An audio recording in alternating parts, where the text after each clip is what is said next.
Bismillahirrahmanirrahim. Assalamu alaikum. Today we will start exercise 2B of book D3. In 2B, in chapter 2, we are doing quadratic equations and now we will do their graphs. Remember that जब भी हमने linear equations पढ़ी हैं, so linear equation का graph is in the form of straight line, either this form or this form or this form. सो वो हमेशा एक straight line होती थी. But now the quadratic equations का ग्राफ हमेशा आपके पास बनेगा if this is a quadratic equation का graph is always in the form of this in this form. Clear? Either it can be upward or it can be downward. It depends upon the value. किसकी value पे depend कर रहा है? अगर आपके पास equation के वेरिएबल इक्वेशन के फर्स्ट कोफिशेंट पे डिपेंड कर रहा है. General form of quadratic equation is A X square plus B X plus C. If A is positive तो आपके पास ग्राफ इस फॉर्म में बनेगा. इफ़ ए इज़ नेगेटिव तो ग्राफ आपके पास अपवर्ड डाउन बनेगा, अपसाइड डाउन बनेगा. अब ये वाला इसका पॉइंट जो होता है, this is called the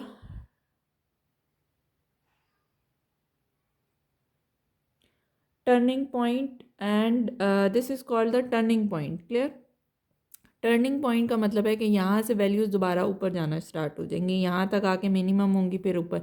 this is the minimum point. और जब ये अपसाइड डाउन बनेगा तो ये आपका क्या होगा? मैक्सिमम पॉइंट होगा. ये आपकी मैक्सिमम वैल्यू होगी और यहाँ पे आपके पास ये आपके पास होगी मिनिमम वैल्यू. अब आपके पास you can see that this graph is symmetrical. अब सिमेट्रिकल किसके होगा? ये वाई एक्सिस के अलॉन्ग कोई भी लाइन होगी. Now I have drawn its according to the Y axis. लेकिन अगर आपके पास कहीं पे भी बन रहा है तो दरमियान में हम जो लाइन लगाएंगे, that line the graph will be symmetrical about that line. उस लाइन की भी हम इक्वेशन फाइंड आउट करेंगे. ठीक है? अब जो ये वाले पॉइंट्स हैं जहाँ पे ये ग्राफ टच कर रहा है, सो ये ग्राफ कहाँ पे टच कर रहा है? हॉरिजॉन्टल लाइन पे. सो दैट मीन अगर आपने इन पॉइंट्स की वैल्यू को फाइंड आउट करना है, सो यहाँ के लिए आप क्या करोगे? इस पॉइंट पे आपको पता है वाई क्या होता है? ज़ीरो होता है. और यहाँ पे जो ये वाला पॉइंट है, यहाँ पे अगर इसको आपने फाइंड आउट करना है तो दैट मीन यहाँ पे एक्स क्या होगा? ज़ीरो होगा. सो इन्हीं पॉइंट्स को आपने माइंड में रखना है क्योंकि इन्हीं पॉइंट्स के through we will solve the question. अब क्वेश्चन नंबर 1 अगर आप देखते हैं एक्सरसाइज 2B का. In the figure, the curve y is equal to x square plus 7x plus 6 cuts the axis at 2 point. अब किस एक्सिस को कट कर रहा है? एक्स एक्सिस को कट कर रहा है. दैट मीन यहाँ पे y क्या हुआ? ज़ीरो हुआ. And the y axis at a point C. और यहाँ पे ये y एक्सिस को कट कर रहा है. दैट मीन यहाँ पे x जो है वो ज़ीरो होगा. Calculate the coordinates of A, B and C. So from the given equation in दो पॉइंट्स को फाइंड आउट करने के लिए आप लोग क्या पुट करेंगे? y को ज़ीरो पुट करेंगे. समझ में आ रही है बात? आप ज़ीरो क्यों पुट करेंगे? बिकॉज आपके पास ये x लाइन, ये पॉइंट जो है वो x एक्सिस पे कट कर रहे हैं. सो क्वेश्चन नंबर 1 की तरफ हम मूव करते हैं. The equation is y is equal to X square plus 7x plus 6. Now you have to put y is equal to 0. So it will become x square plus 7x plus 6. This is equal to 0. Now we will apply our method factorization. X square plus 6x plus x plus 6. This is equal to 0. By addition you have to get 7 and after multiplication you will get 6. X common, x plus 6 plus 1 common, x plus 6 is equal to 0. So either x plus 6 and x plus 1. So either x plus 6 is equal to 0 and or x plus 1 is equal to 0. So from here x is equal to minus 6 and from here x is equal to minus 1. ना I have 2 points while y दोनों के लिए zero है. यहाँ पे अगर मैं इसका ऑर्डर पेयर लिखती हूँ, it will B -6 and 0 and the order pair for this one is -1 and 0.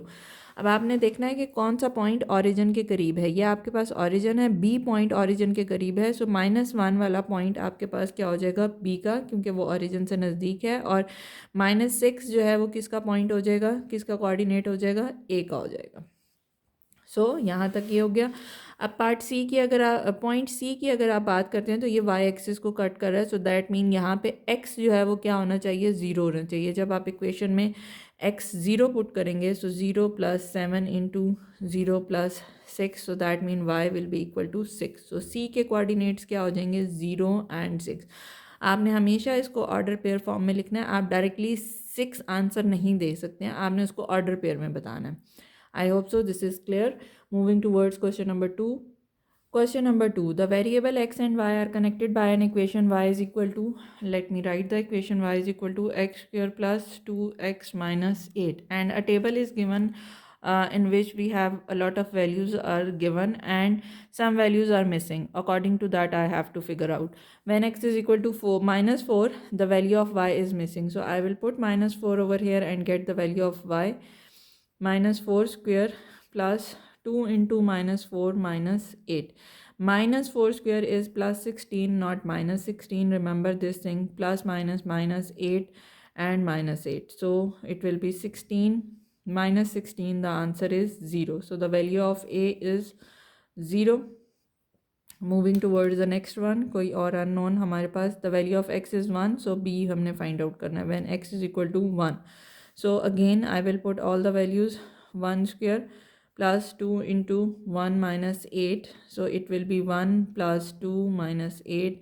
1 plus 2 is 3 minus 8. So the answer will be minus 5. This answer is minus 5. Clear? Find the value of A and B. This is our part A is done. Moving towards part B. Part B is on a sheet of graph paper using a scale 2 centimeter to represent 1 unit. That means एक दो boxes के बाद आप 1 unit represent करेंगे and 1 centimeter represent 1 unit on y-axis. Draw the graph.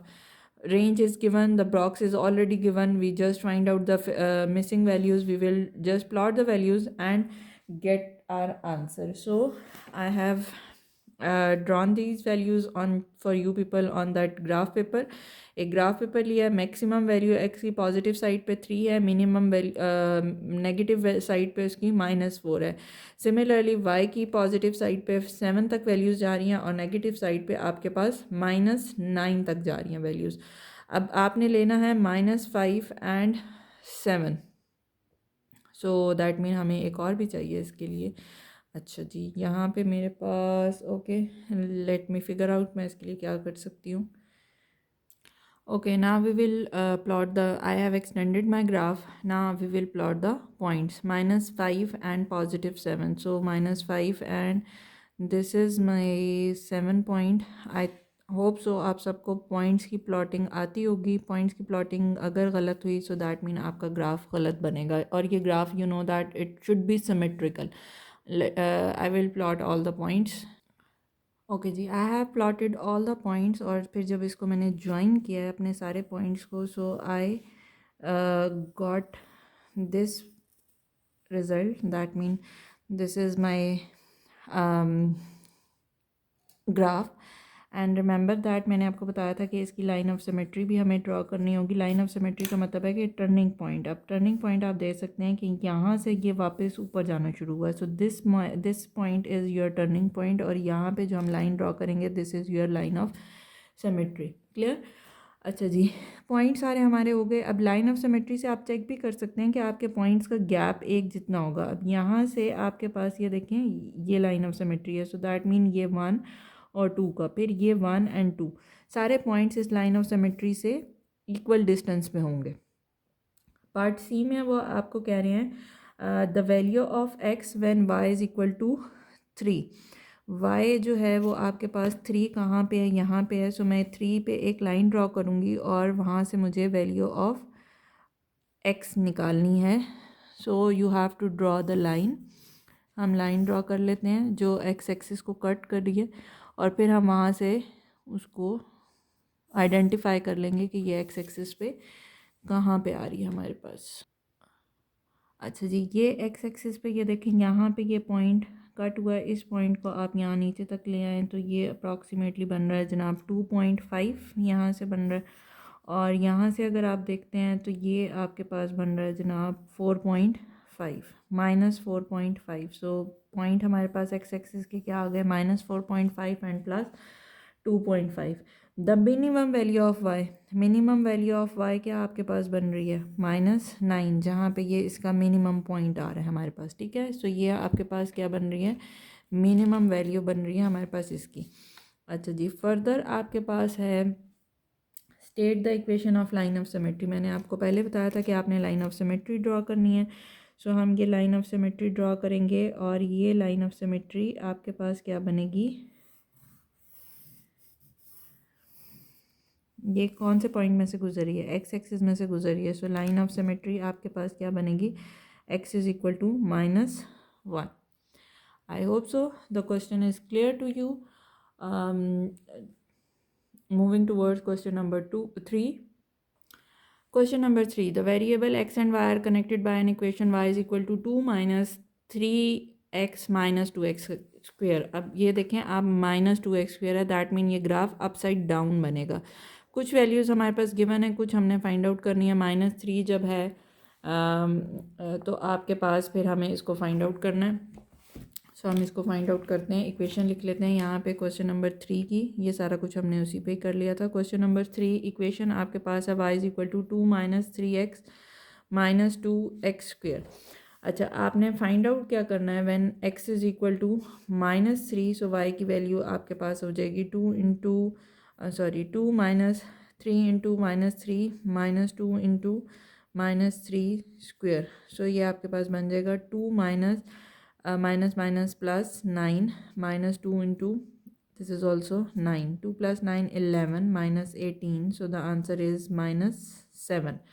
Second आपके पास है, आपने फाइंड आउट करना है when x is equal to 1, so y हमें फाइंड आउट करना है। y is equal to 2 minus 3 into 1 minus 2 1 square, it will be 2 minus 3 minus 2 minus and this will cancel, so the answer is -3। सो हमारा table तो ये यहाँ पे हम कर लेते हैं कंप्लीट, क्योंकि p की वैल्यू हमारे पास आई है -7 और q की वैल्यू आपके पास आई है -3। अब इस टेबल को यूज़ करते हुए हमने क्या करना है, ग्राफ बनाना है और ग्राफ उसी तरह से। तो इसके लिए हम एक बड़ा सा ग्राफ ले लेते हैं, क्योंकि हमारे पास वैल्यूज़ जो हैं वो मैक्सिमम वैल्यू आपके पास जा रही है -18 तक y एक्सिस की। सो मैंने एक बड़ा सा ग्राफ पेपर लिया है, इससे मैं एक्सिस ड्रॉ कर लूँ तो फिर मैं आपके साथ प्लॉटिंग करती हूँ।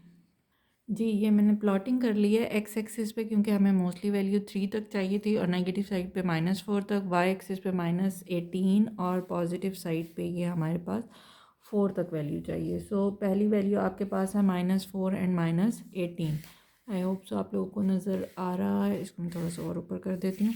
-4 एंड -18, सो ये -4 यहाँ पे लाइन आ रही है और ये -18 जो है ये वाला पॉइंट। सो ये -4 एंड -18 का पॉइंट हो गया। नेक्स्ट पॉइंट है -3 एंड -7। -7 आपके पास यहाँ पे है और -3 आपके पास ये रहा। सो -3 एंड -7 हो गया। नेक्स्ट पॉइंट आपके पास है -2 एंड 0, सो दैट मीन -2 और y एक्सिस आपके पास 0 बन रहा है। -1 एंड +3, सो -1 एंड +3 हम ऊपर की तरफ जाएंगे। ये देखें -1 एंड 3 ये वाला पॉइंट। फिर आपके पास आ रहा है 0 and 2, X axis 0, Y axis जो है वो आपके पास क्या बन रहा है 2, सो दैट मीन ये वाला पॉइंट बन रहा है।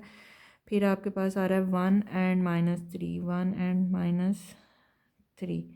ये देखिए हम वापस इधर से, यहाँ से हमारा टर्निंग पॉइंट स्टार्ट हो गया। एंड 2 एंड -12, 2 के बाद -12 जो है वो आपके पास यहाँ पे आ रहा है। अब इन पॉइंट्स को आपने ज्वाइन करना है और रैंडमली हम ज्वाइन करते हैं। बेशक आप पेंसिल यूज़ कर लें या पेन यूज़ कर लें, पेंसिल कर लें तो ज़्यादा बेहतर है, क्योंकि पॉइंट्स को ज्वाइन करना जो है, क्योंकि स्ट्रेट लाइन नहीं है, सो ये ऐसे ही रैंडम ही ज्वाइन होते हैं। सो इट्स नॉट नेसेसरी कि वो आपका बिल्कुल एक स्ट्रेट लाइन में जाएगा, क्योंकि ये कर्व है, ठीक है। सो यहाँ से ये थोड़ा सा ऐसे जाएगा और फिर इसको वापस मोड़ना है। 1 मिनट, मैं इसको वापस मोड़ के लाती हूँ। ये देखें, ये जो है ये यहाँ से इसको, ये टर्निंग इफेक्ट थोड़ा सा कर्व मेरा ये। सो ये वाला जो पॉइंट है ये इसका क्या पॉइंट हो गया, टर्निंग पॉइंट हो गया, ठीक है। ये वाला पॉइंट जो है ये हमारे पास इसका टर्निंग पॉइंट है। टर्निंग पॉइंट से ये वापस आ रहा है, पॉइंट ऑफ सिमेट्री भी हमारे पास यही आएगा। अब उन्होंने कहा है use a graph to find the coordinate of the turning point. Turning point के आपके कोऑर्डिनेट क्या थे, आपके -1 एंड एक्स एक्सिस पे आपका पॉइंट क्या था, ये 3 का पॉइंट था, ठीक है। सो -1 एंड 3 आपके टर्निंग पॉइंट है। और the equation of line of symmetry of the graph, तो equation of line of symmetry जो है वो आप बिल्कुल यहाँ सेंटर से ड्रॉ करेंगे। सो ये आपके पास इसके इक्वल में इक्वली हमारे पास होना चाहिए। सो ये हमारे पास बन रहा है -1 से थोड़ा सा पीछे है। सो ये x इज़ इक्वल टू, क्योंकि ये -1 के बिल्कुल ऊपर भी नहीं है और बिल्कुल ये सेंटर में भी नहीं है, तो 0.5 नहीं कह सकते, हम इसको लिख देंगे x इज़ इक्वल टू -0.75, ठीक है। x इज़ इक्वल टू -0.75, और ये जो टर्निंग पॉइंट है ना वो भी फिर हमारा यही वाला बनेगा, ये वाला टर्निंग पॉइंट नहीं बनेगा, क्योंकि यहाँ पे basically this is a turning point. तो यहाँ पे ये जो पॉइंट है ये आपके पास x एक्सिस का -0.75 है, और y एक्सिस का पॉइंट इनके 3 से थोड़ा सा ऊपर जा रहा है, तो 3.1 हम इसको लिख सकते हैं। सो ये हमारे पास कोऑर्डिनेट्स थे टर्निंग पॉइंट के, और आपके पास इक्वेशन ऑफ सिमेट्री जो है वो भी बन गया, that is x is equal to -0.75। Hope so it's clear to you. Till question number 3 we are done. See you in the next video. Till that, Allah Hafiz.